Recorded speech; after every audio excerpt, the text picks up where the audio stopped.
Hello students, welcome to my English class. My name is teacher Libby Viloria Escamillan of Doña Carmen Soriana National High School, Capalun West District. Okay students, you are now ready to explore the different statements of facts and opinions. In this lesson, you will be guided as you go through the process of analyzing whether a statement is a fact or an opinion. It is very essential that you, as students, will be able to accurately distinguish between a fact and opinion by understanding the definitions of these two concepts. You also need to practice applying these definitions through the different activities provided for you in this lesson. So, we have the quarter 3, Module 6, Statements of Fact and Opinion.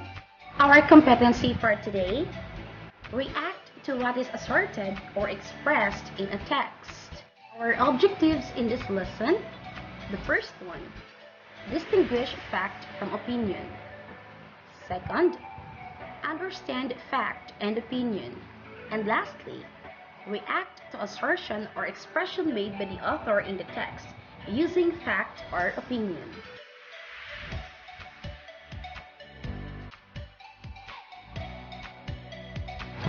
Okay, so before we start to our first activity, let's have the jumbled letters.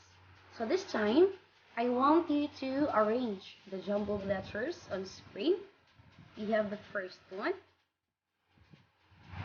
Okay. Good job. The answer is opinion. And what about the second one? Alright. Well done. It's fact.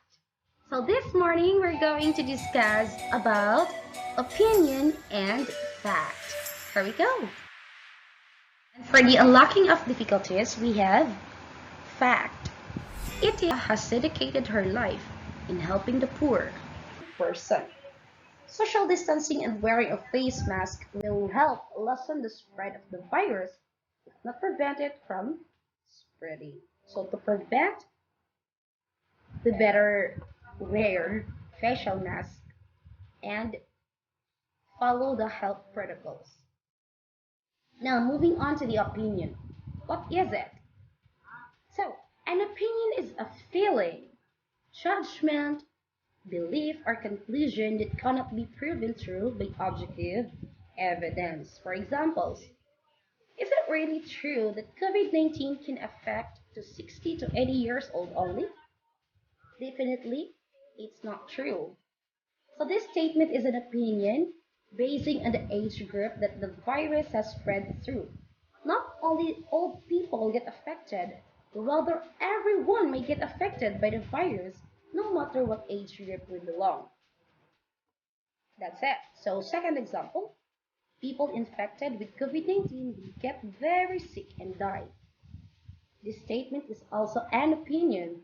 So basing on the number of recoveries recorded daily, it is not true that people infected with virus will get very sick and eventually die, because there is a high chance of survival from the virus as long as we follow the health protocols set by the Department of Health.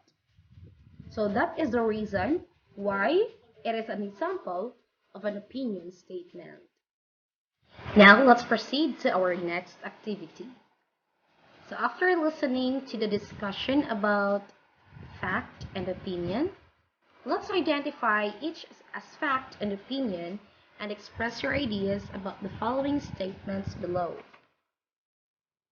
Number 1, 1 liter of water weighs 1 kilogram. Okay, very good. This statement is a fact.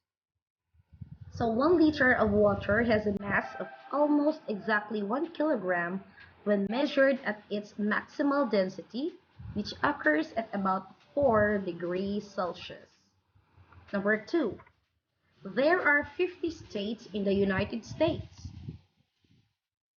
Very good. The answer is fact.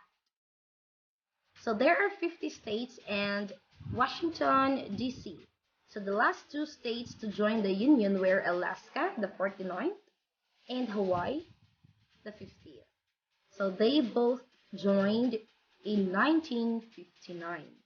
So the answer is fact statement. Now in number 3, Melissa and John love to eat chocolate cake every day. Fact or opinion? Wow, amazing. The answer is opinion because they just express their feeling about eating the chocolate cake. Well done and congratulations, students. For our last activity, read the text. Social media networks are changing our way of having relationships. After reading, pick out facts and opinions you can find about it. Social media networks are changing our way of having relationships. Communication technology is invading our life more than ever before. Mobile phones are never further than a reach of our hands away. Emails, social networks, the internet are more present than ever before. More than 60% of all internet users also communicate via social networks, and over 85% of all teenagers have accounts on social networks. Psychologists have started to define terms like Facebook addiction in their reports. Social media sites can be so addicting that people, especially youngsters, do not want to spend time with anything else. They live their relationships in a virtual world. So people often choose to talk to each other via mobile phone, Skype, or communicate via Facebook because they may be afraid of getting to know each other. Yes, and see you next time. Bye!